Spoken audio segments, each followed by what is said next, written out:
America के राष्ट्रपति Donald Trump पिछले कई महीनों से ईरान को लेकर बयानबाजी कर रहे हैं।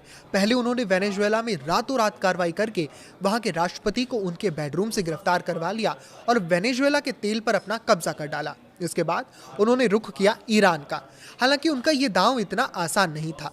28 फरवरी को उन्होंने अपने सहयोगी इजरायल के साथ ईरान में धमाकेदार हमले किए, लेकिन ये देश 34वें दिन भी ट्रंप की मुट्ठी में नहीं आया है। अब ट्रंप कभी बातचीत तो कभी भयानक हमलों की धमकी दे रहे हैं।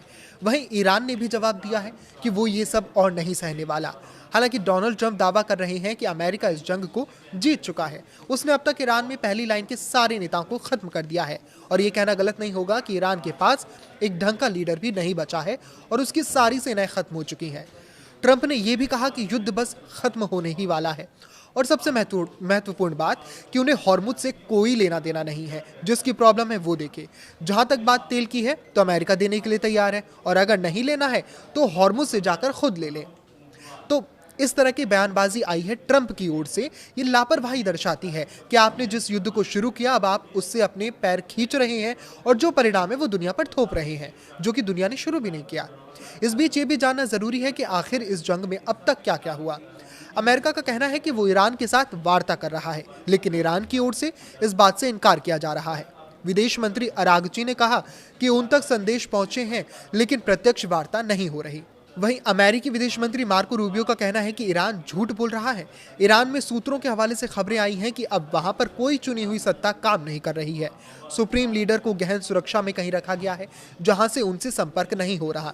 इस बीच राष्ट्रपति पेजेश्कियान को सैन्य इकाई IRGC ने किनारे कर दिया है और सारे महत्वपूर्ण निर्णय वो खुद ले रही है।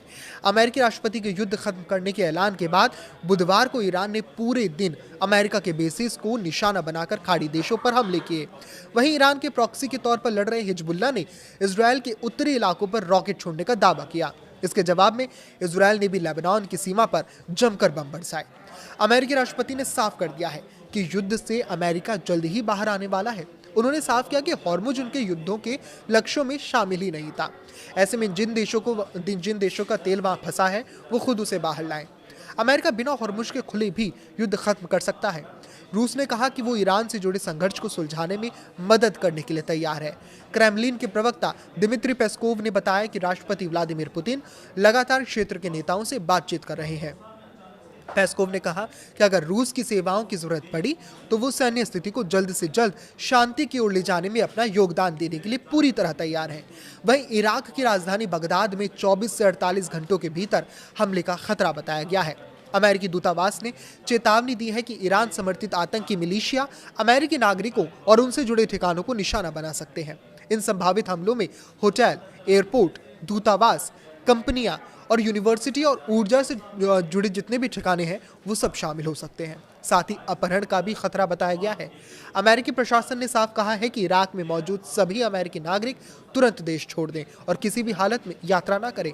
सुरक्षा हालात इतने खराब हैं कि अमेरिकी दूतावास और एयरबिल स्थित कॉन्सुलेट के पास जाने से भी मना किया गया है, क्योंकि वहां रॉकेट, ड्रोन और मोर्टार हमलों का खतरा बना हुआ है। इराक सरकार भी इन हमलों को रोक पाने में पूरी तरह सक्षम नहीं दिखाई दे रही है, इसीलिए खतरा और भी बढ़ गया है।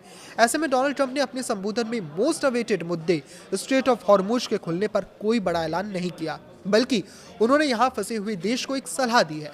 ट्रंप ने कहा कि जंग खत्म होने का इंतजार करें, हॉर्मुज खुद ही खुल जाएगा और तेल खरीदना है तो अमेरिका से खरीदा जा सकता है।